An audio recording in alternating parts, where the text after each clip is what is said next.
Primary health centres ambulance 108 ambulance పని చేయలేదంటే మాట్లాడరు. అంబులెన్స్ రాక ఫోన్ కొడితే అంబులెన్స్ రాక పేషెంట్లు తెచ్చుతారంటే మాట్లాడరు. హాస్పిటల్లో స్ట్రెచ్చర్ లేదు, స్ట్రెచ్చర్ లేకపోతే పేషెంట్లు మోసుకెళ్తున్నారన్నా కూడా మాట్లాడరు.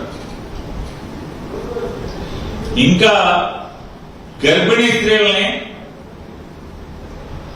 డోలీ కట్టి మోసుకొస్తున్నారంటే కూడా మాట్లాడటం అక్కడికి వెళ్ళి చూడండి.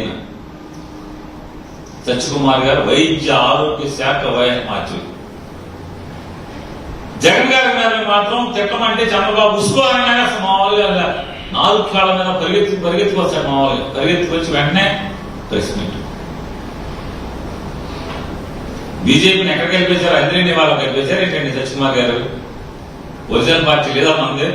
ఈగోలైనంత ఎంతసేపు మొహం అని మోసేయడం చంద్రబాబు నాయుడు గారిని. జగన్ గారు ఏం తప్పు మాట్లాడాడు? మీకు చేతన అయితే ఈ మంత్రుల్ని, చంద్రబాబు నాయుడు గారిని అందరిని అడుగుతున్నాం. జగన్మోహన్ రెడ్డి గారు వేసినటువంటి ఒక్క ప్రశ్న కన్నా మీరు సమాధానం చెప్తారా అని అడుగుతున్నాం.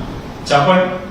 జగన్ గారు చూపించినటువంటి కాగితాల తప్పుడు ఏది, లేదా చెప్పిన లెక్కలు మీరు నిరూపించాలి కదా సాక్ష్యాధారాలతో. ప్రభుత్వం మీది కదా, ప్రభుత్వం నడుపుతున్నారు కదా.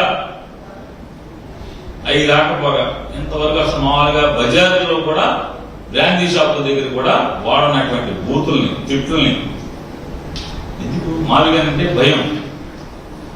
మావిగానంటే భయమే కదా. భయం కాబట్టి ఎందుకు మీకు ఇంత?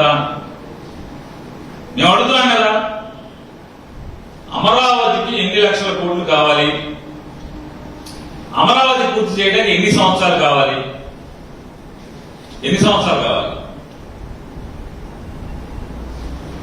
యుగాంతానికి వస్తుందా? కలియుగం పూర్తయ్యేప్పటికి అవుతుందా? నారా చంద్రబాబు నాయుడు గారు 9 మంది మంత్రులు అడుగుతున్నా. ప్రపంచ స్థాయి రాజధాని అని చెప్పారు. సింగపూర్ ని మించిన రాజధాని నిర్మాణం చేస్తామని చెప్పారు. సింగపూర్ లోకి, అమరావతిలోకి బుల్లెట్ ట్రైన్ తెస్తామని చెప్పారు. ఒలింపిక్స్ నిర్వహిస్తామని చెప్పారు. అమరావతిలో నవనగరాలది రాజధాని కాదు, నవనగరాల నిర్మాణం చేస్తామన్నారు. చివరికి ఏమైంది? 29 గ్రామాలతో కూడినటువంటి